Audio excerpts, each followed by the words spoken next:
যে শেখ হাসিনা যখন ডিসেম্বরের মধ্যে বলেছেন, তারপর থেকে আওয়ামী লীগের নেতৃবৃন্দ এবং অনেক বিশ্লেষকই বলছিলেন যে তিনি তো মধ্যে বলেছেন, ডিসেম্বরেই বলেন নাই, কাজে এর মধ্যে যে কোনো সময়ই ফিরতে পারেন। কিন্তু আপনি আপনার সংবাদ মাধ্যমে একটা খুব ইন্টারেস্টিং খবর করেছেন যে রীতিমতো আওয়ামী লীগ নেতৃবৃন্দ বৈঠক করছেন, যে তারা মনে করছেন পরিস্থিতি যথেষ্ট অনুকূল এবং আসলে ডিসেম্বরের আগেই তারা ফিরতে পারবেন।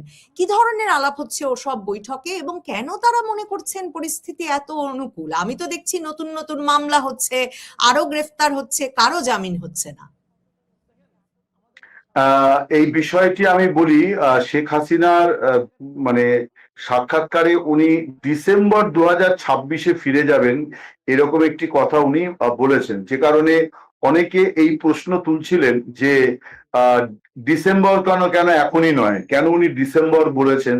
এবং এটা নিয়ে অনেক রকম অনেকেই বলছিলেন, এটাকে একটু মানে অনেকেই লঘু করছিলেন যে এগুলো হচ্ছে একটা লম্বা সময় উনি স্প্যান ধরেছেন, তার মধ্যে অনেক কিছু হয়ে যাবে অমুক তমুক। তো এইটা তো একটা বিষয় ছিল। উনি শেষ মানে উনি এই বিষয়টা ফেরাটা নিয়ে একাধিকবার মন্তব্য করেছেন। প্রত্যেকটি মন্তব্যের মধ্যে সূক্ষ্ম সূক্ষ্ম ফারাক আছে। সর্বশেষ মন্তব্যটি হচ্ছে যে তিনি ডিসেম্বরে ফিরবেন, এবং যেটার ভিত্তিতে অনেকে বলার চেষ্টা করছিলেন যে ডিসেম্বর যেহেতু বিজয়ের মাস, 16ই ডিসেম্বরকে সামনে রেখে তিনি ফেরার ঘোষণা দিয়েছেন, এরকম একটি আলোচনা আছে। তো আমি যেটা জানতে পেরেছি সেটি হচ্ছে যে আওয়ামী লীগের যে অ্যাভেলেবল লিডারশিপ যারা কলকাতায় আছেন, তারা পরশুদিন একটি বৈঠক করেছেন, এবং ঘটনাচক্রে ওই সময় শেখ হাসিনা ঠাকুরগাঁ 3 আসনের সংসদীয় নেতৃবৃন্দের সঙ্গে, মানে ওই সংসদ এলাকার নেতৃবৃন্দের সঙ্গে তিনি তখন বৈঠক করছিলেন। আর সেই সময় কলকাতায় যে ঘরোয়া বৈঠকটি হয়, সেখানে কিছু কৌশলগত আলোচনার জন্য এই বৈঠকটি ডাকা হয়েছিল, যে কারণে বৈঠকটিকে আনুষ্ঠানিক করা হয়নি। অর্থাৎ সবাইকে ডাকা কোনো একটা কমিটির বৈঠক, বৈঠকটি তেমন বৈঠক ছিল না। এটা সিলেক্টিভ লোকজনদের বৈঠক ছিল যাদেরকে ডাকা হয়েছিল, এবং সেখানে এই বিষয়টাই ছিল যে এই ফেরার বিষয়টা নিয়ে আলাপ আলোচনা। তো সেখানে যেটা প্রাধান্য পায় যে ফিরতে তো আমাদের হবেই, মানে মানে শেখ হাসিনা ফিরবেন এবং আমরাও ফিরবো, আমরাও তো এখানে বসে থাকবো না, আমরা তো ফিরে যাব। তো কবে ফিরবো, তো এই আলোচনাতে অনেকেই যেটা মত দেন, এবং পরবর্তীকালে যেটা শোনা যায় যে শেখ হাসিনাও এইরকম একটি ভাবনা নিয়ে তার নেতা কর্মীদের আলোচনা করতে বলেছেন যে আগে নয় কেন, এই আগে মানে কখন এবং কোন দিন, এইটা তারা স্পষ্ট করছেন না, কিন্তু তারা বলছেন যে তারা কিছু অনুকূল পরিস্থিতির জন্য অপেক্ষা করছেন, যেটা তাদের দেশ থেকে যে ফিডব্যাক গুলো আসবে। আপনি যে কথাটি রাইটলি বলেছেন যে প্রচুর ধরপাকড় হয়েছে, বিশেষ করে জুন মাসে এবং জুলাইয়ের মাঝামাঝি পর্যন্ত একটা প্রচুর ধরপাকড় হয়েছে। এটা ঘটনা যে বিএনপি ক্ষমতা আসার পরে এই 1.5 মাসে অনেক বেশি ধরপাকড় হয়েছে। কিন্তু আওয়ামী লীগের নেতৃত্বের বক্তব্য, আমি কয়েকজনের বাংলাদেশের সঙ্গেও কথা বলেছি এটা যাচাই করার জন্য, তারা বলছেন যে এই ধরপাকড়টা হচ্ছে যারা মানে পার্টিসিপেট করছে বা সাহস করে প্রকাশ্যে পার্টিসিপেট করছে, কিন্তু আন্ডারগ্রাউন্ডে দলের প্রস্তুতিটা অনেক স্ট্রং আছে এখন। তারা সবাই কিন্তু সামনে আসছে না, বা তাদের আসতে বলাও হয়নি। তো এইটা তারা খানিকটা কৌশলী করছেন যে একেবারেই যদি আন্দোলনটা থামিয়ে দেওয়া হয়, তাহলে দলের মধ্যে একটা মেসেজ যাবে যে দল গুটিয়ে গেছে, স্বভাবতই ঝুঁকি নিয়ে কিছু আন্দোলন তাদের করতে হচ্ছে। কিন্তু এটাই আওয়ামী লীগের সার্বিক শক্তি নয়। আওয়ামী লীগের মানে কোট আনকোট নিষ্ক্রিয় থাকা বা আন্ডারগ্রাউন্ডে থাকা যে ফোর্স, সেই ফোর্সের ব্যাপারে তারা খুব আশাবাদী যে তারা অনেক বেশি রেজিমেন্টেড এবং তারা অনেক বেশি পরিকল্পনা করে তৈরি হয়ে আছেন। এবার গ্রাউন্ড রিয়ালিটিকে তারা বিবেচনায় রেখে তারা ওই জন্য ডিসেম্বর কেন্দ্রিক ভাবনা থেকে সরে আসতে চাইছেন। এবং আমি অন্তত 3 জন ব্যক্তি যারা আওয়ামী লীগের গুরুত্বপূর্ণ মানে ইয়েতে আছেন, সাবেক সাংসদ, সাবেক মন্ত্রী এবং একজন নেতা, যাদেরকে শেখ হাসিনা ফোন করে কিন্তু সম্পূর্ণ ভিন্ন কথা বলেছেন। সেটা বলেছেন যে প্রিপারেশনটা কিন্তু এখনই রেডি রাখতে হবে। মানে এটা কালকেও হতে পারে, পরশুও হতে পারে। মানে মানে উনি যেটা বলতে চেয়েছেন যে যা উনি সংবাদ মাধ্যমকে বলেছেন সেটা সংবাদ মাধ্যমকে বলেছেন, কিন্তু দলকে যেটা বলছেন, নেতাদের ফোন করে যেটা বলছেন, এবং ইদানিং উনি সিলেক্টিভ লিডারশিপকে কিন্তু ফোন করছেন, যাদেরকে উনি মনে করছেন বা ওনার বিভিন্ন কৌশলগত কারণে মনে করছেন যে এদের তার সঙ্গে ফেরা দরকার বা এদের আগে ফেরা দরকার। এরকম কয়েকজনকে আমি এরকম 3 জনের সঙ্গে কথা বলেছি এবং 3 জনের বক্তব্যই এক, যে শেখ হাসিনা মোটামুটি ব্যাগ গুছিয়ে রাখতে বলেছেন, যে মানে এই ধরনের একটা ঝুঁকিপূর্ণ ইয়ের জন্য যা যা প্রস্তুতি নিতে হয়, সেই প্রস্তুতিগুলো যেন তারা নিয়ে রাখে। কারো যদি এখানে কোনো চিকিৎসা সংক্রান্ত জটিলতা থাকে তাহলে সেটা যেন সে মিটিয়ে রাখে, অর্থাৎ ডাক্তার দেখিয়ে যা যা করার করিয়ে নেওয়া, বা তার কোনো পারিবারিক কোনো বিষয় যদি থাকে বা দেশেও যদি কোনো পারিবারিক বিষয় থাকে সেগুলো যেন তারা সেরে নেয়। অর্থাৎ তাদের পারিবারিক দায়বদ্ধতার যে জায়গাগুলো সেগুলোর ব্যাপারে উনি খুব ফুটিয়ে ফুটিয়ে বলেছেন, যে ফ্যামিলিতে কোনো প্রবলেম থাকলে, কোনো ইয়ে থাকলে এগুলো কিন্তু দেখে নাও, ছেলেমেয়ের পরীক্ষা থাকলে সেগুলো যাতে সেফলি তারা দিতে পারে সেগুলো দেখে নাও। এই সমস্ত বিষয়ে একদম এই লেভেলেই উনি কথাবার্তা বলছেন।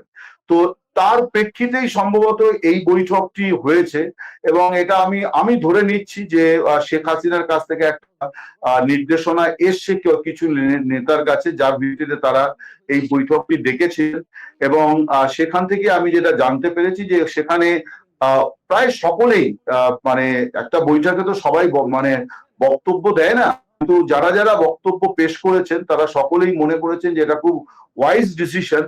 তার কারণ ওই ডিসেম্বর পর্যন্ত বসে থাকা, তখন কি পরিস্থিতি হবে না হবে, তো আমরা অনুকূল পরিস্থিতি, এবং তারা মনে করছেন যে দেশ থেকে কিছু গুরুত্বপূর্ণ ইনপুটস তাদের কাছে আসবে, যেটাকে তারা মনে করেন যে অনুকূল পরিস্থিতি দেশে ফিরে যাওয়ার।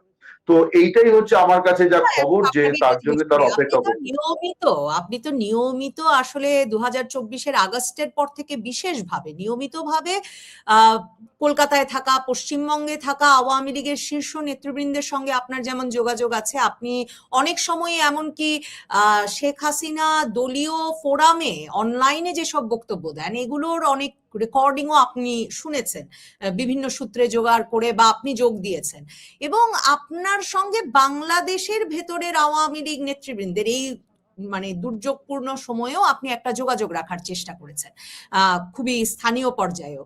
আমার জানবার ইচ্ছা, এই অনুকূল পরিস্থিতির মানে যে বিষয়টা তারা বলছেন, এই ইঙ্গিতটা তারা আসলে কি শুধুই শেখ হাসিনার কথার উপর ভরসা রেখেই বলছেন, নাকি মানে দল তো সংগঠিত হয়েছেই কিন্তু বললেন আপনি, কিন্তু নাকি ভারত সরকারের দিক থেকে একটা চাপের কথা অনেকে বলছেন, বাংলাদেশে নিয়মিত এই বিশ্লেষণ লেখা হচ্ছে যে ভারত সরকার চাপ দিয়ে দিয়েছে যে তাদের চলে যেতে হবে শেখ হাসিনা এবং আওয়ামী লীগ নেতৃবৃন্দকে, সেটা একটা কারণ, নাকি ভারত সরকার সহ আন্তর্জাতিক পরিসর থেকে তারা গ্রিন সিগন্যাল পেয়েছেন যে বাংলাদেশে ওই পরিসর তৈরি হবে, এখন যে কোনো মুহূর্তে একটা জাদুর মতো তৈরি হবে এবং তারা ফিরতে পারবেন। মানে ম্যাজিকটা কোথায়?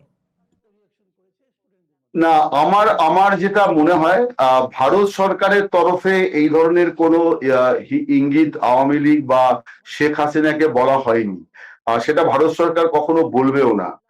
প্রথমত হচ্ছে যে শেখ হাসিনাকে যে তিনি যে ভারতে আছেন, এটা এককভাবে ভারত সরকারের সিদ্ধান্ত নয়। ভারত সরকার স্বাধীনভাবে সিদ্ধান্ত নিতেই পারে, কিছু কিছু কিছু সিদ্ধান্ত সর্বদলীয়। শেখ হাসিনাকে ভারতে আতিথেয়তা দেওয়া এবং রাষ্ট্রীয় মর্যাদায় রাখা, এটা সর্বদলীয় সিদ্ধান্ত।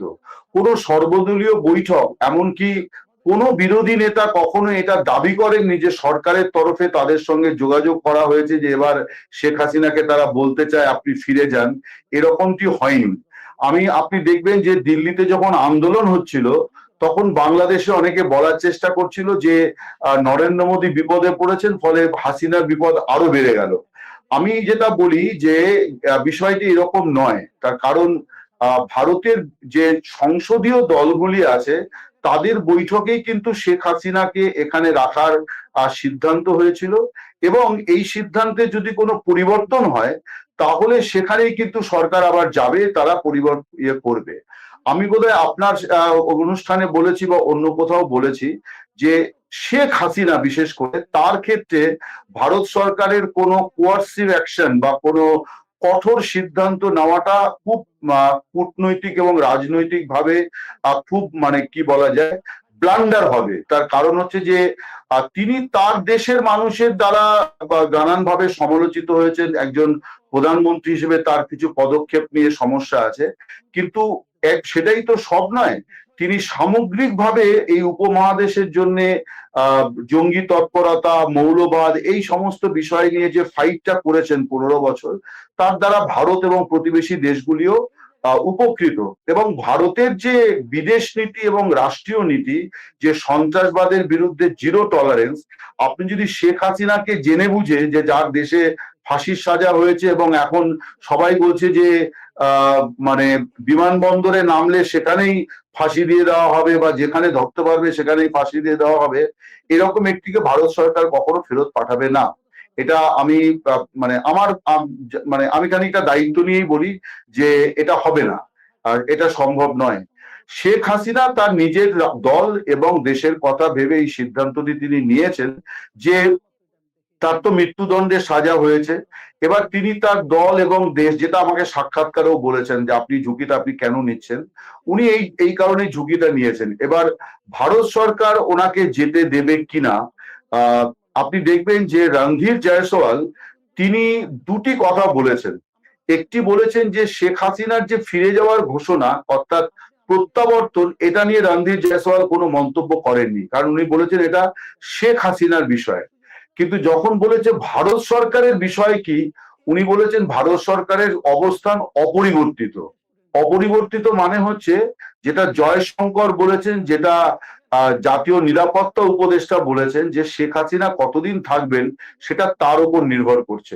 ফলে ভারত সরকার তাকে চলে যেতে বলেছে, এই ন্যারেটিভটা খুব মানে আমি অন্তত গ্রহণ করছি না। এটা ঠিক যে বাংলাদেশ তার অভ্যন্তরীণ রাজনীতির কারণে কেউ কেউ এই কথাটা বলেন, আমাদের সাংবাদিক বন্ধুরাও বলেন, আমি কাউকে খাটো করছি না, কিন্তু আমি আমার ব্যাখ্যাটা দিচ্ছি যে এইটা। এবার অনুকূল পরিবেশটা কি সেইটা আমার যেটা মানে আমি এটার ব্যাপারে এখনো মানে অনুসন্ধান করছি, কারণ এই বিষয়টি আওয়ামী লীগ নেতৃত্বের কেউই এটা মানে এই আলোচনাটাতে আগ্রহ দেখাচ্ছেন না, সঙ্গত কারণেই দেখাচ্ছেন না, এবং আমি এটা নিয়ে কখনো চাপাচাপিও করছি না। তার কারণ আমিও জানি যে এটা এতটাই সেন্সিটিভ একটি সিদ্ধান্ত যে এটা আমার আমি এক্সক্লুসিভ করবো, অতএব অমুকের সঙ্গে আমার ভালো সম্পর্ক আছে আমায় দিয়ে দেবে, এটা নয়। আমি খানিকটা অনুমান করতে পারি যে বাংলাদেশের অভ্যন্তরে কিছু পরিস্থিতির জন্য শেখ হাসিনা অপেক্ষা করছেন। সেটা প্রশাসনের জায়গা থেকে, সেটা বিভিন্ন মহলের জায়গা থেকে, মানে সরকারের বাইরেও একটা কিন্তু বড় ক্ষমতা বলয় আছে। আমার ধারণা যে সেই সমস্ত জায়গা থেকে তিনি কিছু সবুজ সংকেতের অপেক্ষায় আছেন, এবং যে কারণেই সম্ভবত তাদের সাজেশন এইটা যে আপনি কোনো মাস বা সময়কে স্টিক করে থাকবেন না, আমরা আমাদের অনুকূল সময় অনুযায়ী আপনাকে ফিডব্যাক দেব, আপনি সেই সময় এই পদক্ষেপটি করবেন। এটা কিন্তু সম্পূর্ণভাবে আমার অনুমান, কারণ আমি এই আলোচনাটা কারোর সঙ্গে দীর্ঘায়িত করিনি যে অনুকূল পরিস্থিতি বলতে কি বোঝাচ্ছেন। আর স্বাভাবিক যে এটা তো তাদের অনেকের জীবনের সঙ্গে সম্পর্কিত, ফলে আমি আমার সাংবাদিকতাকে এই জায়গায় নিয়ে যাব না যে যে খবরটা করলে তাদের জীবন সংশয় হবে, আমি সেটা করিনি। কিন্তু আমার অনুমান যে এইটা একটা তারা অপেক্ষা করছেন, তাদের একটা কনফিডেন্সের জায়গা যেটা আমি দেখলাম সেটি হচ্ছে যে তারা এই ব্যাখ্যাটি দিচ্ছেন যে আন্দোলন, এটা নিয়ে অনেকে সমালোচনাও করছে যে শেখ হাসিনা এসব বলার পরে গ্রেপ্তার আরো বেড়ে গেছে, আরো নিরীহ ছেলে মেয়েদের অ্যারেস্ট করছে, এই করছে। এটার তারা ব্যাখ্যা দিচ্ছেন যে এটা দল যে সচল আছে সেইটার জন্য করতে হচ্ছে, কিন্তু দল অনেক বেশি সচল হচ্ছে আন্ডারগ্রাউন্ডে, তারা অনেক বেশি অ্যাক্টিভ, তারা অনেক বেশি সুসজ্জিত, অনেক বেশি রেজিমেন্টেড, ফলে তাদের কাছে সিগন্যাল গেলে পরেই তারা রাজপথে হাজির হবে। তো এইরকম একটি বিষয় আমি আপাতত শুনেছি। কিন্তু আরেকটা ইন্টারেস্টিং ব্যাপার হচ্ছে, মানে আমার সঙ্গে আলোচনাতেও এবং আপনার সঙ্গেও তো আপনি তো আলাপ করেছেনই অনেকের সঙ্গে, মানে এই যে আওয়ামী লীগ নেতৃবৃন্দ শেখ হাসিনার একটা ঘোষণার মতো এলো, আমাদের কাছে অন্তত ঘোষণার মতো লাগলো, রয়টার্সে উনি বলে দিলেন প্রথম যে দেশে ফিরবেন ডিসেম্বরের মধ্যেই ফিরবেন, গিয়ে আদালতে আত্মসমর্পণ করবেন এবং একা ফিরবেন না, তিনি তার সঙ্গে আরো নেতাদের নিয়ে ফিরবেন। এবং ভেতর দিকে পড়লে পরে আপনি লক্ষ্য করেছেন কিনা দাদা, এক জায়গায় আছে যে উনি বলছেন যে দেশেও তো অনেক নেতাকর্মী আত্মগোপনে আছে, তো আমি সবাইকে বলেছি যে আসো তোমরা একদিন একসাথে আমরা আত্মসমর্পণ করি। মানে একটা বিরাট শোডাউনের পরিকল্পনা কিন্তু আমি ওর মধ্যে দেখি। শেখ হাসিনা এই যে এক্স্যাক্টলি বলছেন, এক্স্যাক্টলি। তখনও কিন্তু এটা নিয়ে একটা সন্দেহ ছিল যে উনি বললেন আর নেতারা সব ফিরবেন। নেতারা তো বিভিন্ন দেশে, মানে যে ন্যারেটিভটা ছড়ানোর চেষ্টা করা হয় যে নেতারা তো বিভিন্ন দেশে, ভারতে, যুক্তরাষ্ট্রে, যুক্তরাজ্যে, সর্বত্র তারা তো খুব আরামায়েশে আছেন, তারা কেউ দেশে ফিরতে চান না। কিন্তু তিনি ঘোষণাটা দিলেন, আর এরপর থেকে শুনতে শুরু করলাম দিল্লিতে, যুক্তরাজ্য, যুক্তরাষ্ট্র, অস্ট্রেলিয়া থেকে তো বটেই, মানে পশ্চিমবঙ্গের, ভারতের বিভিন্ন জায়গা থেকে নেতারা গিয়ে জড়ো হতে থাকলেন, এবং যারাই কথা বলছেন তারা প্রস্তুত যেতে। এই ঘটনাটাই বা ঘটলো কি করে? না, আমার মনে হয় যে দেখুন, মানে সবাই খুব আরামে আছে ব্যাপারটা এরকম বোধহয় নয়। আর সত্যি কথা বলতে কি, নিজের দেশের বাইরে আচমকা থাকা, এটা তো কেউ পড়াশুনো বা চাকরি করতে বা চিকিৎসা করাতে আসেনি। তারা একটা কঠিন পরিস্থিতির মধ্যে দেশ ছাড়া, এবার দীর্ঘদিন দেশ ছাড়া থাকার পরিণতিটা কি হতে পারে আর তারা সকলেই রিয়ালাইজ করেন। শেখ হাসিনার ঘটনাচক্রে শেখ হাসিনা এবং আসাদুজ্জামান খান কামাল, তাদের দুজনের মৃত্যুদণ্ডে সাজা হয়েছে। এই সাজাটা যে বাকি নেতাদের আগামী দিনে হবে না, তারা বিদেশে থাকাকালীন, এই গ্যারান্টি তো নেই। ফলে তারা তো এটা বুঝে গেছেন যে এই একই সাজা তাদেরও হবে। ফলে আমি কতদিন এখানে থাকবো, তাদেরও একটা পরিবার আছে, একটা সামাজিক জীবন আছে, একটা দেশ, তার একটা মানুষ তার দেশের কাছে সবসময় ফিরতে চায়। দেশ যতই প্রতিকূল হোক, সেটা তার থেকে আবার অনুকূল জায়গাও কিছু হয় না, তাই না? ধরুন তসলিমা নাসরিন, তিনি তো বাংলাদেশের যে নাগরিক জীবনটা উপভোগ করতে পারতেন, তার থেকে অনেক স্ট্যান্ডার্ড নাগরিক জীবন তিনি ইউরোপে পান। এটা নিশ্চয়ই তাই, মানে সুবিধাদির জায়গা থেকে নিশ্চয়ই পান। বা ভারতের কিছু শহর আছে যেখানে তিনি ঢাকা বা চট্টগ্রামের থেকে অনেক উন্নত নাগরিক পরিষেবা পান। কিন্তু তার কাছে কি দেশে ফেরার কোনো বিকল্প কিছু আছে? উনি সুযোগ পাচ্ছেন না বলে ফিরছেন না, বা এখন হয়তো সিদ্ধান্ত নিয়েছেন আর ফিরবেন না।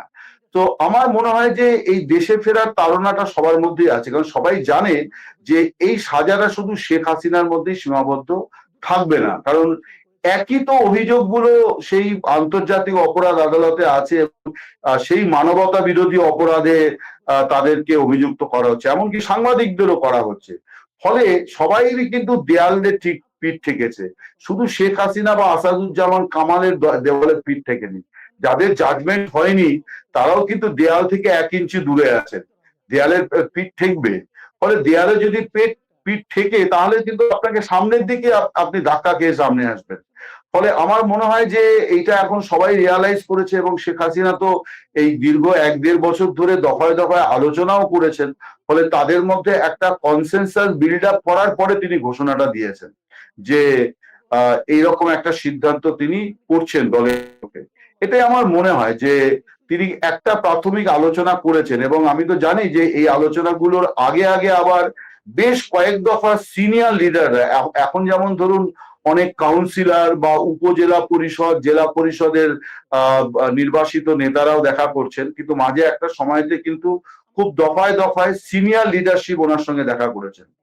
কখনো উনি 1-2জনকে ডেকেছেন, কখনো টিমকে ডেকেছেন। আমার মনে হয় যে একটা আলোচনা প্রসেসের মধ্য দিয়ে এই জায়গাটি এসছে, এবং তারপর এই ঘোষণাটি তিনি করে দিয়েছেন। উনি প্রথমে কিন্তু এটাও আমি বলি, প্রথম আমি সেই আলোচনাটাতে ছিলাম ঘটনাচক্রে, প্রথম কিন্তু উনি একটি অনলাইন বৈঠকে এই কথাটি বলেছিলেন যে তোমরা সবাই তৈরি হও মানসিক এবং শারীরিক ভাবে, যার যা সমস্যা অনেক আছে আমি জানি, হ্যাঁ, সমস্যার কোনো ইয়ে নেই, কিন্তু আমাদের ফিরতে হবে। আমরা কতদিন আমাদের দেশের বাইরে থাকবোই বা কেন? দেশটা তো আমাদের, এটা তো আসল প্রশ্ন। থাকবোই বা কেন? তোমরা তৈরি হও। এটা আমি আপনাকে বলছি অন্তত মাস 3-4 আগে ওয়ালে সেই স্টোরিটা আমি খুব বড় করে করি, এবং তারপর তাতে আওয়ামী লীগের কিছু লোকজন, নেতা, তার প্রতি একটু অসন্তুষ্ট হন। তিনি বলেন যে আপনি এসব খবর করে দিচ্ছেন আর বাংলাদেশের এজেন্সি সব জেনে যাচ্ছে। তো আমি তখন তাদেরকে বলেছিলাম যে আপনাদের এই রাজনৈতিক প্রজ্ঞা দেখে আমার একটু মানে আশ্চর্য আমার লাগে, কারণ হচ্ছে যে এটা আমি খবর করলে ওরা জানবে তা নয়। এমনও হতে পারে যে ওদের লোক আপনাদের এই মিটিং এই বসে আছে, বা আপনাদের মধ্যেই কেউ ওদের খবর দেবে। ওদের খবর পাওয়ার লোকের কোনো অভাব নেই। আমি সাংবাদিক, আমি যেটা মনে করি খবর সেটা আমি করে দিই। তো এরকমও আমাকে শুনতে হয়েছিল সেই খবরটা করে দেওয়ার পরে, যে শেখ হাসিনা বলছেন যে দেশে ফেরার জন্য উনি নেতাদের বলছেন। উনি ফিরে যাবেন এই কথা তো উনি গত 1 বছর ধরেই বলছেন যে আমি ফিরে যাব। কিন্তু এই যে নেতাদের যে উনি বললেন একটা বৈঠকে, সেই বৈঠকের একদম লাইভ টেলিকাস্টটা আমি শুনছিলাম আমি ঘরে বসে। এবং উনি যখন বলছেন আমি তখনই ল্যাপটপে টাইপ করছি কিন্তু স্টোরিটা, মানে আমি একদিকে মোবাইলে শুনছি টাইপ করছি, বিকজ আমার কাছে মনে হয়েছিল যে এটা ব্রেকিং নিউজ ফর বাংলাদেশ। ফলে আমি এটা রাত্রি 9টা 9:30 সময়কার ঘটনা, আমি পাশে নিশ্চয়ই। মোবাইলটা রেখে শুনছি আর আমি টাইপ করছি। আওয়ামী লীগের একটা সভায় তো সম্প্রতি উনি এ কথাও নেতাদের বললেন যে তাকে যখন বারবার অনুরোধ করছিলেন নেতারা যে যদি ভিডিও কলে উনি আসেন, উনি বললেন খুব শিগগিরই দেখা হবে, দেশেই দেখা হবে। সেটাও একটা ব্যাপক আলোড়ন তখন তৈরি করেছিল। আওয়ামী লীগের নেতৃবৃন্দের মধ্যে তালিকা হয়ে গেছে কারা কারা ফিরবেন তার সঙ্গে। আর আপনি দেখেছেন কিনা, আজকে বাংলাদেশের আইনমন্ত্রী আসাদুজ্জামান সাহেব কিন্তু বলেছেন যে শেখ হাসিনা দেশে ফিরলেই তো গ্রেফতার হবেন। তো গ্রেফতার হওয়ার বিষয়টা তো মাথায় রেখেছেন শেখ হাসিনা, সব সাক্ষাৎকারেই বলছেন। না দেখুন, তাতে এইটা আসলে এইটা বাস্তব আমার মনে হওয়ার কোনো পথ নাই। না, দেখুন, গ্রেপ্তার হওয়াটার কিন্তু কোনো বিকল্প নেই। গ্রেপ্তারটা তো হতেই হবে, কারণ উনি সাজাপ্রাপ্ত আসামি। ফলে আইনের যদি আপনি আস্থা রাখেন, তাহলে গ্রেপ্তারটা হচ্ছে বেসিক, মানে এটাকে আমি বলবো যে সভ্য মানে আইনি প্রক্রিয়া। একটা সিভিলাইজড কান্ট্রিতে তাই হয়, সাজাপ্রাপ্ত আসামি। তারপরে কি হবে? সুরক্ষা। বাংলাদেশের আদালত তো মানে একটা কসাইখানায় পরিণত হয়ে যাচ্ছে, যে জায়গাটায় চলে যাচ্ছে, মানে নিয়মিত লোকেরা মারা যাচ্ছেন। তারপরে হচ্ছে যে অসুখ বিসুখের চিকিৎসা হচ্ছে না। সো সিকিউরিটি আর গ্রেপ্তার দুটো তো সম্পূর্ণ ভিন্ন জিনিস। আইনের প্রতি আস্থা রেখে উনি গ্রেপ্তার বরণ করবেন, এটাই স্বাভাবিক। উনি ফিরে গিয়ে আদালতের কাছে ন্যায় বিচার চাইবেন। এখন এখানে আমি যেটা দেখছি যে বয়ানে সামান্য সামান্য পরিবর্তন হচ্ছে। আপনি দেখবেন যে জাহিদুর রহমান, যিনি নামটা ঠিক বললাম কিনা জানি না, উপদেষ্টা, তিনি কিন্তু মাস দেড়েক আগে বলেছিলেন যে শেখ হাসিনা ফিরুন, তিনি এদেশের নাগরিক এবং তিনি বৈধ যাবতীয় আইনি সুযোগ সুবিধা পাবেন। অর্থাৎ তিনি আদালতে হাজির হতে পারবেন, লয়ার দিতে পারবেন, সবই পাবেন। পরবর্তীকালে ন্যারেটিভটা চেঞ্জ করে বলা হলো যে উনি সাজাপ্রাপ্ত আসামি, ফলে ওনাকে সরাসরি জেলখানায় নিয়ে চলে যাওয়া হবে, গ্রেপ্তার করা হবে, এবং তারপরে নাহিদ ইসলাম বলল যে ওনাকে বিমানবন্দরে বা ওখানে দিতে হবে। এই ন্যারেটিভ গুলো তো পরবর্তীকালে চেঞ্জ হয়েছে। এখন এগুলো দেখুন, এগুলো একটা দেশের অভ্যন্তরীণ রাজনীতির কম্পালশন। প্রত্যেককেই তার ওই মানে বামনের পৈতে রক্ষার মতন তাদের নিজের রাজনীতি রক্ষার জন্য কেউ শেখ হাসিনার মুন্ডপাত করবে, কেউ একটু হালকা বলবে, এসব তো আছে। কিন্তু আমার মনে হয় যে এটা বৈধ, যে উনি যদি গ্রেপ্তার হন, গ্রেপ্তারটা ওনার জন্য মঙ্গলদায়ক হবে, কিন্তু তারপরে বিষয়টা যে উনি মানে নিরাপত্তাটা পাবেন কিনা। তারপর বিচার যদি হয়, এটা মোটামুটি আমি বহু লোকের সঙ্গে কথা বলে দেখেছি, মোটামুটি 99% লোক মনে করে যে মামলা টিকবে না। আমি বিএনপি লোকজনের সঙ্গেও কথা বলেছি, এই মামলা টিকবে না। কিন্তু তারা জানেন যে এবার আইনের সুবিধাটা তারেক রহমান দেবেন কিনা, সেইটা একটা বড় বিষয়। এবং আমার মনে হয় উনি দেশে ফিরে যাওয়ার পরে আন্তর্জাতিক দুনিয়া এখনো পর্যন্ত যে বিরূপ জায়গাটায় আছে, সেই জায়গা থেকে তারা সরে যেতে বাধ্য হবে। অর্থাৎ তখন কিন্তু তারা আওয়ামী লীগ এবং শেখ হাসিনার কজটাকে আর উপেক্ষা করতে পারবে না। যখন তাকে এই আইনের সুবিধা যদি না দেওয়া হয়, তাকে যদি জোর করে ফাঁসি দিয়ে দেওয়া হয়, তাহলে কিন্তু সেটা তারা চুপ করে বসে থাকতে পারবে না। ফলে আন্তর্জাতিক জায়গা থেকেও একটা গুণগত পরিবর্তন হয়ে যাবে শেখ হাসিনা দেশে ফিরে গেলে। এটা আমার মনে হয় যে এরকম একটা পরিস্থিতি তৈরি হবে।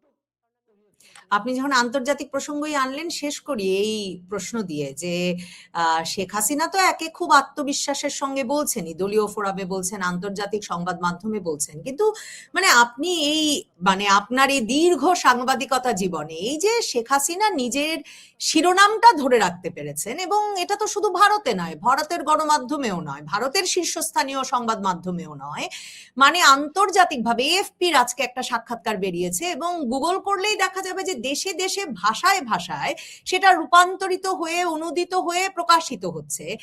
এই যে বাংলাদেশই তো আসলে আন্তর্জাতিকভাবে যে নিয়মিত একটা শিরোনাম হয় এরকম দেশ তা তো নয়। তাহলে এই যে বাংলাদেশের একজন রাজনৈতিক নেতা যিনি ক্ষমতাচ্যুত হয়েছেন 2 বছর আগে, তিনি নিয়মিতভাবে শিরোনাম হচ্ছেন, এটা আসলে কিসের ইঙ্গিত? মানে আন্তর্জাতিকভাবে তো তার মানে তার স্বীকৃতি, তাকে অনুসরণ করবার যে মানে বিষয়টা ছিল, কোনোটাই বন্ধ হয় নাই। মানে তিনি তো আসলে একঘরে হয়ে পড়েন নাই। এটা আমার যেটা মনে হয়, দেখুন, চাইনিজ মানে নিউজ এজেন্সি, তারা খুব কনজারভেটিভ। তারাও কিন্তু তাদের দুটো নিউজ এজেন্সিকে শেখ হাসিনা ইন্টারভিউ দিয়েছেন এবং তারা তাদের 23টি ভাষায় সেই ইন্টারভিউ, অর্থাৎ চাইনিজ মিডিয়া বা প্ল্যাটফর্মের 23টি ভাষাতে তারা, এবং তার মধ্যে ভারতের প্রায় 5-6টি ভাষা আছে, বাংলা, তেলেগু, তামিল, হিন্দি, এরকম বেশ কয়েকটি ভাষা আছে। প্রত্যেকটি ভাষায় তার অনুবাদও তারা প্রকাশ করেছে।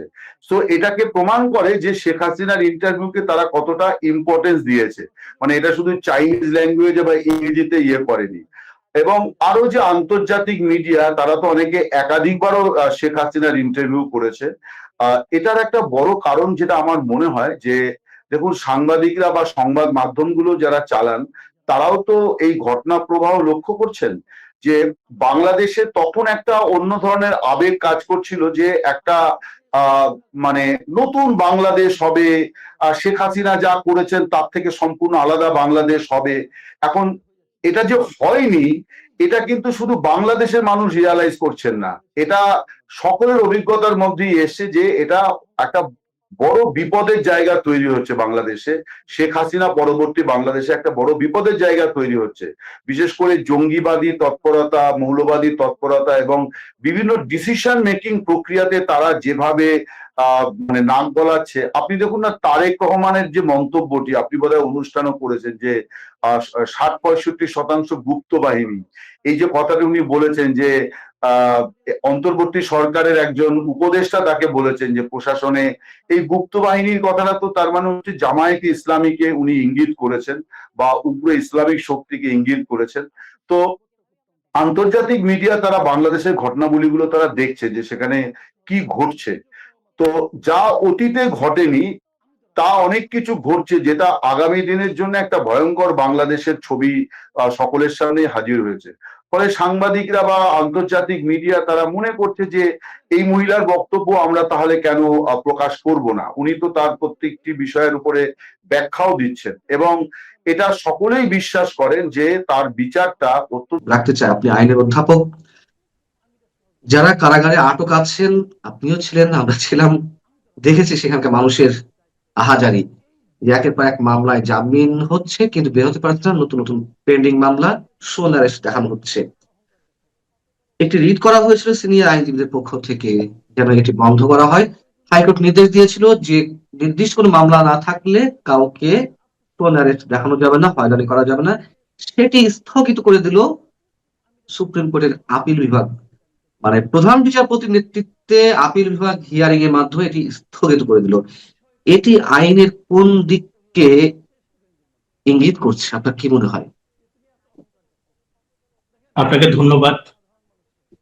যারা দেখছেন শুনছেন, আপনার মাধ্যমে তাদের প্রতি আমার শুভকামনা।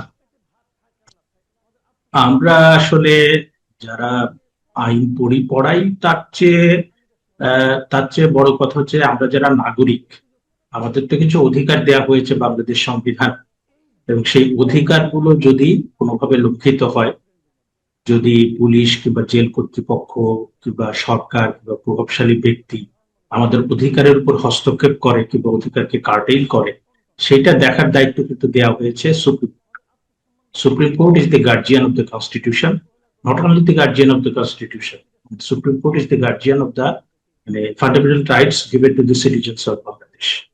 তো সেই দিক থেকে আমি আমাদের উচ্চ আদালত এবং সুপ্রিম কোর্ট সবার প্রতি সম্মান রেখেই বলছি যে আমাদের সুপ্রিম কোর্ট তো নানা সময় অনেক যুগান্তকারী ঘটনা তারা ঘটিয়েছে। যে আপনার ধরেন এক সময় স্পেশাল পাওয়ার সেক্টে যখন প্রিভেন্টিভ ডিটেনশনে দিনের পর দিন অনেক লোককে আটকে রাখা হতো, তখন উচ্চ আদালতে আসলে রিট অফ হেভিয়াস কর্পাস তাদেরকে কিন্তু মুক্তি দেওয়া হতো, এবং এটা অসংখ্য লোক কিন্তু সেই প্রতিকারটা পেয়েছে।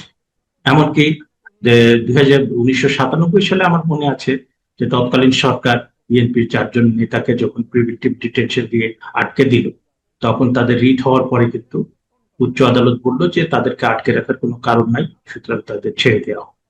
এর বাইরেও আমরা দেখেছি যে সুপ্রিম কোর্ট কিন্তু আপনার রাতের বেলায় আদালত বসিয়ে, যখন ওই আপনার বিরোধী দলকে সরকার হয়রানি করছে, রাতের বেলা আদালত বসিয়ে ওই তাদেরকে জামিনের ব্যবস্থা করেছে। কিংবা একটা সময় এন্টিসিপেটরি বেল দেওয়া হতো, যে যারা আশঙ্কা করছেন যে সরকারি হয়রানি হতে পারে, পুলিশি হয়রানি হতে পারে। তো এইটা আমরা ইউনূস সাহেবের সময় দেখলাম যে সব যেন ভেঙে পড়ছে। মানে একদিকে আপনি যারা স্বৈরাচারের দোষর এই ট্যাগ দিয়ে তাদেরকে মিথ্যা মামলা দিয়ে গ্রেপ্তার করে জেলে রাখা হচ্ছে, আর একদিকে যখন আপনার দিনের পর দিন ওই মামলার কোনো কার্যক্রম নেই, কোনো তদন্ত নেই, কোনো অগ্রগতি নেই, তাদেরকেও মানে জেলের অন্ধকার প্রকোষ্ঠে দিনের পর দিন তারা মানসিকভাবে ভেঙে পড়ছেন। এবং জেলের ভিতরে সবচেয়ে যেটা মর্মান্তিক সেটা হচ্ছে যে আপনার মানে চিকিৎসা ব্যবস্থা খুবই নাজুক।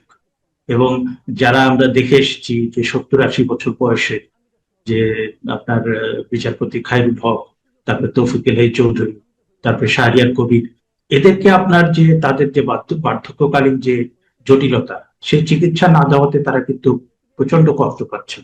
ডক্টর নাজমুল হাসান কলিমুল্লাহর ক্ষেত্রে আমরা দেখলাম যে তার জামিন প্রক্রিয়া সম্পূর্ণ সমাপ্ত করা হলো, জেল গেটে বেল বন্ড গেল, 30 ঘন্টা পর তার নামে আবার নতুন মামলা গেল। মানে এইগুলো নিয়ে তো সমালোচনা হচ্ছে, সবাই উদ্বেগ প্রকাশ করছে, আন্তর্জাতিক মানবাধিকার সংগঠনগুলো প্রশ্ন করছে, উদ্বেগ প্রকাশ করছে। কিন্তু সুপ্রিম কোর্ট এই ধরনের একটা নির্দেশনা কেন দিল? তার মানে এর মধ্যে দিয়ে সবকিছু বৈধ হয়ে যাচ্ছে। এবং আওয়ামী লীগ সরকারের সময় যে অভিযোগগুলো ছিল, জেল গেটের বাইরে মানে জামিনের মাধ্যমে কোনো আসামি বা বিএনপি নেতা কর্মীরা বের হলেই তাদের কাউকে কাউকে আবার সাদা পোশাকে পুলিশ গ্রেপ্তার করে নতুন মামলায় সন্ধান দেখাচ্ছিল। তাহলে সবকিছুই বৈধ হয়ে গেল। এইটা সব সরকারের সময় কম বেশি হয়েছে, এবং এইটা খুবই ব্যাড একটা প্র্যাকটিস, এবং এই প্র্যাকটিস থেকে বেরিয়ে আসাটা খুবই দরকার, মানবাধিকারের জন্য দরকার, নাগরিক অধিকারের জন্য দরকার। কিন্তু 5ই আগস্টের পরে এইটার মানে যে মানে আনকন্ট্রোলড একটা মানে এইটার যে আপনার বিস্তৃতি, এটার যে সংখ্যা, এটার যে ভয়ঙ্কর মানে এটার যে ভয়ঙ্কর যে ইম্প্যাক্ট, মানে এত মানুষকে আপনার মিথ্যা মামলায় আটকে রাখা হয়েছে শুধু স্বৈরাচারের দোষক এই ট্যাগ দিয়ে। আর কোনো আপনার মামলা হয়েছে বা বাদী জানে না যে এইখানে যাদের বিরুদ্ধে তিনি অভিযোগ করেছেন, কাদের বিরুদ্ধে অভিযোগ করেছেন, বাদী সেটা জানে না। এবং আপনার অধ্যাপক বারকার যেদিন জামিন পেলেন, তার কন্যা গিয়ে বসে থাকলো 7-8 ঘন্টা, এবং তখন তার সামনে ফোন করে কুষ্টিয়ার একটা মামলাতে তাকে আবার শোন অ্যারেস্ট দেখে, এবং সেই মামলার বাদী পাওয়া যাচ্ছিল। কি ভয়ঙ্কর দেখেন, সেই মামলার বাদী পাওয়া যাচ্ছিল না, সেই জন্য 7-8 ঘন্টা দেরি করে তারপরে বাদী ম্যানেজ করে মামলা করে তারপরে তাকে আবার কারাগারে ঢুকানো হয়েছে। সেই প্রেক্ষিতে আইনজীবীরা আপনার হাইকোর্ট ডিভিশনে একটা রিট করেছেন যে এইভাবে শোন অ্যারো দেখিয়ে করা যাবে না, সেটা স্থগিত করেছেন আপনার সর্বোচ্চ আদালত। তো সর্বোচ্চ আদালতের প্রতি আমি আস্থা রেখেই বলছি যে তারা হচ্ছেন নাগরিকদের যে আপনার মানবাধিকার সেইটার রক্ষক, আইনের শাসনের রক্ষক, সংবিধানের রক্ষক। সুতরাং তারা যদি মানে এইটার প্রতি যথেষ্ট যত্নবান না হয়, এবং আপনি যদি এই বিষয়টা একটু পড়ে থাকেন, তাহলে পরে এইটা দিয়েছে, স্থগিত আদেশটা দিয়েছে 4 সপ্তাহের জন্য। মানে আমার কাছে যেটা মনে হয়েছে যে আগস্টকে কেন্দ্র করে মানে সব জায়গায় যে একটা হাইপার প্রিকশনস, ওইটার একটা প্রতিফলন আমি দেখতে পাই।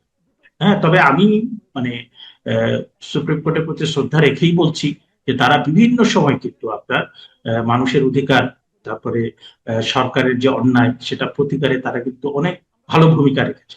সেই ভূমিকার জায়গা থেকে ব্যত্যয় হলে কিন্তু মানে নাগরিক অধিকার কিন্তু প্রচন্ড ভাবে আপনার লঙ্ঘিত হবে।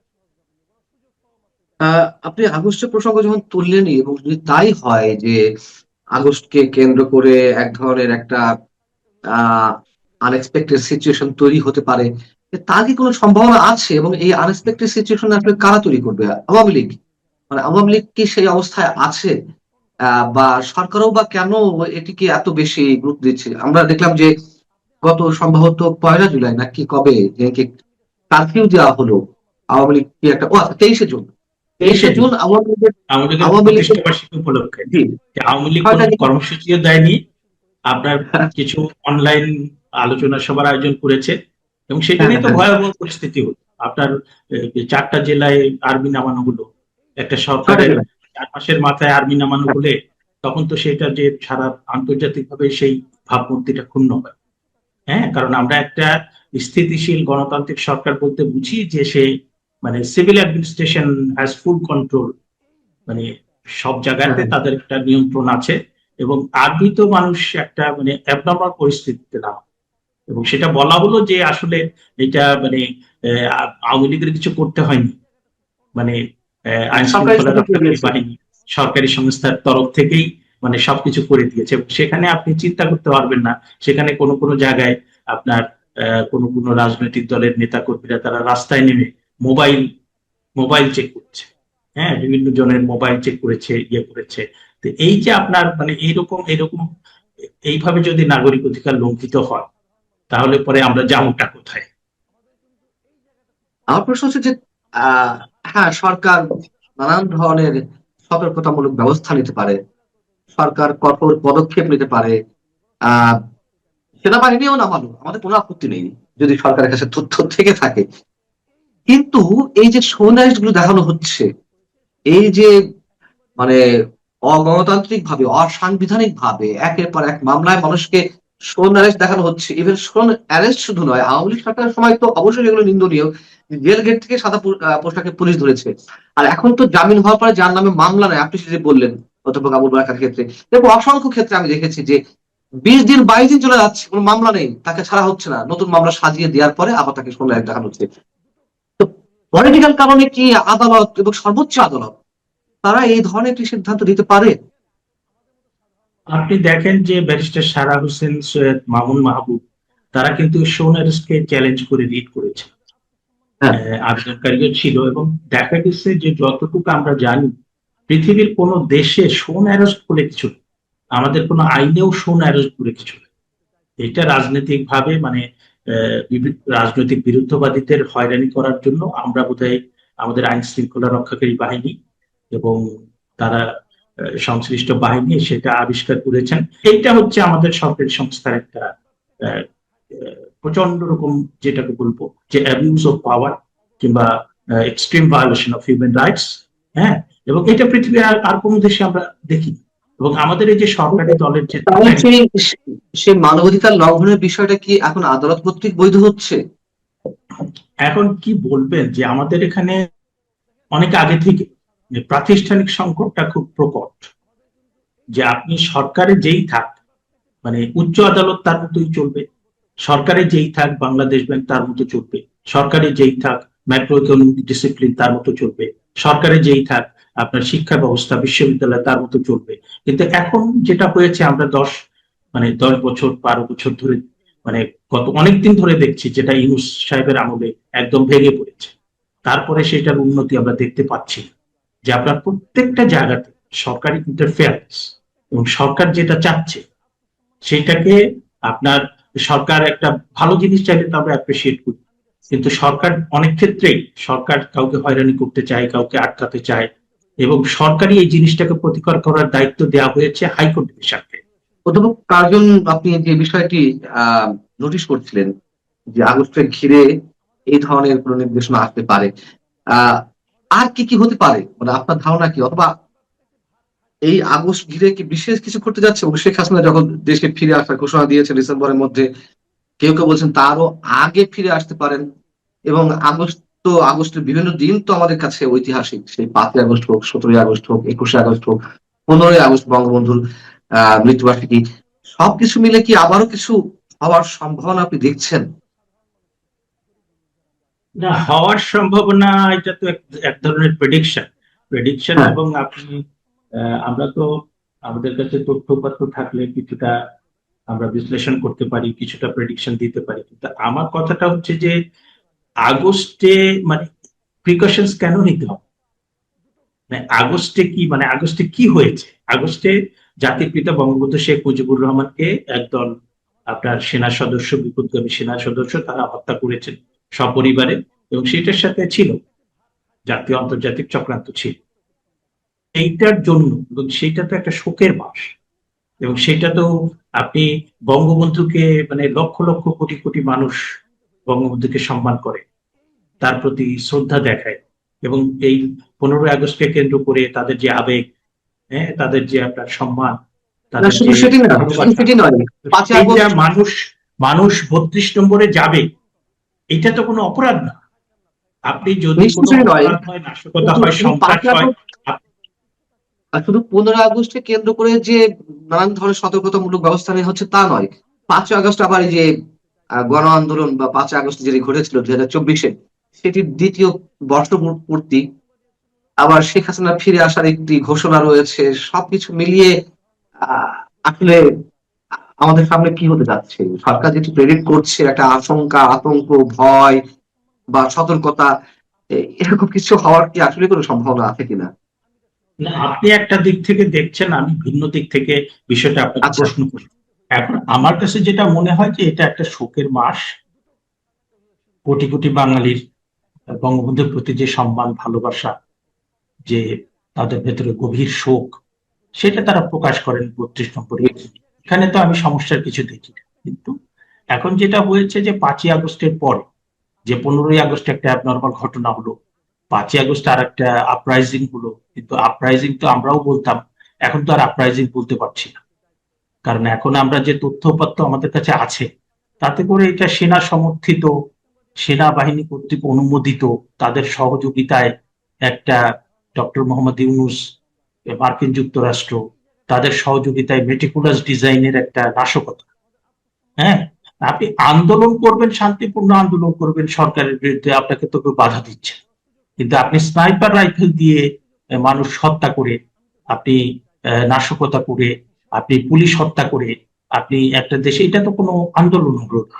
হ্যাঁ, তো সেই 5ই আগস্ট ঘটে যাওয়ার পরে আমরা যে উগ্রবাদী একটা গোষ্ঠী দেখলাম, যে বাংলাদেশকে, যারা মুক্তিযুদ্ধের বাংলাদেশকে মুছে দিয়ে এখানে একটা সাম্প্রদায়িক একটা আফগানিস্তান বানাতে চায়, তো সেই প্রেক্ষিতে তারপরে বঙ্গবন্ধু কন্যা তিনি বলেছেন ডিসেম্বরে তিনি ফিরবেন।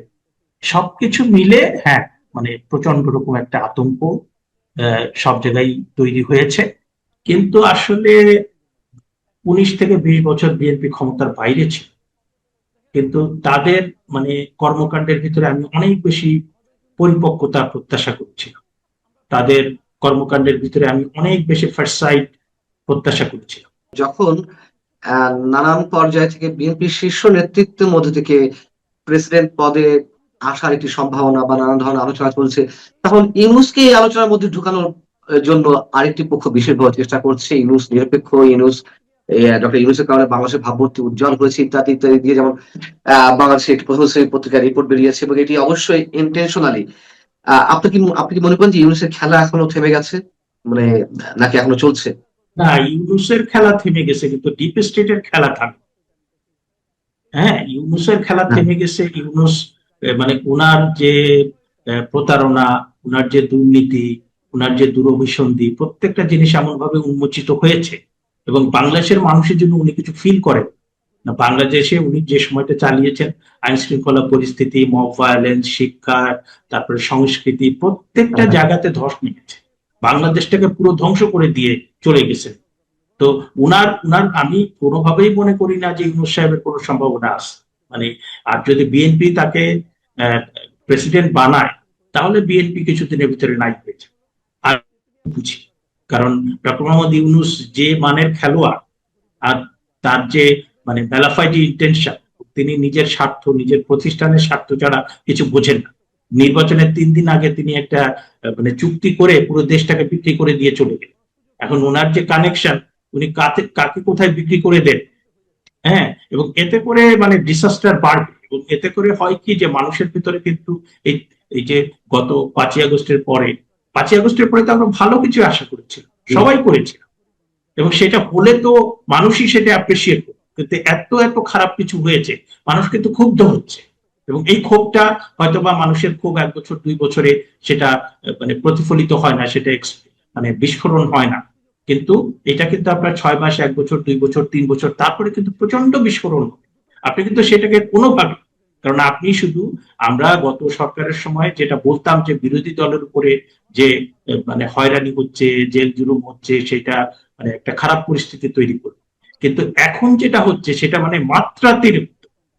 আপনি যখন মানে আমি খবর নিয়ে দেখলাম যে আওয়ামী লীগের আপনার ইউনিয়ন পর্যায় পর্যন্ত, জেলা থেকে শুরু করে ঢাকা শহর থেকে শুরু করে আপনার ইউনিয়ন পর্যন্ত যারা আওয়ামী লীগ করেন তারা গত 2 বছর 2.5 বছর বাসায় থাকতে পারছে।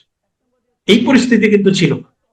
হ্যাঁ, তো এইরকম একটা পরিস্থিতি শুধু আওয়ামী লীগ না, এবং মানুষের যে কষ্ট, যে আপনার অর্থনৈতিক অবস্থা, দ্রব্যমূল্য পরিস্থিতি, তারপরে শিক্ষার অবস্থা খারাপ, আমরা সম্প্রতি দেখলাম যে ঝরে যাওয়া, যে ড্রপ আউট, অন্যান্য সময় যেটা 10 থেকে 15% হয়, এবার দেখলাম আমরা 3টা স্ট্রিম, যে আপনার বাংলা মিডিয়াম, তারপরে মাদ্রাসা, তারপরে কয়েকটা স্ট্রিমে দেখলাম প্রায় 44%। এবং শিক্ষা সম্পর্কে আপনার এই ইয়েতে, এই সম্প্রতি আপনার গত বছর এই সিঙ্গাপুর বলেছে যে তোমাদের বাংলাদেশ থেকে যারা বিশ্ববিদ্যালয়ে ভর্তি হতে আসে তাদের মান হচ্ছে আমাদের হাই স্কুলে যারা পড়ে তাদের সঙ্গে। তো কোথায় চলে গেছে আপনার শিক্ষা? আজকে আপনার ঢাকা বিশ্ববিদ্যালয়ের র্যাঙ্ক নিয়ে কোনো কথা নাই, মেধা নিয়ে কোনো কথা নাই, শিক্ষার্থীদের অথচ এই এরা মানে গত সরকারের সময় একদম আপনার একদম ছিন্ন ভিন্ন করে দিল কথার মধ্য দিয়ে, এইটা নাই, ওইটা নাই, ওইটা নাই, ওইটা নাই।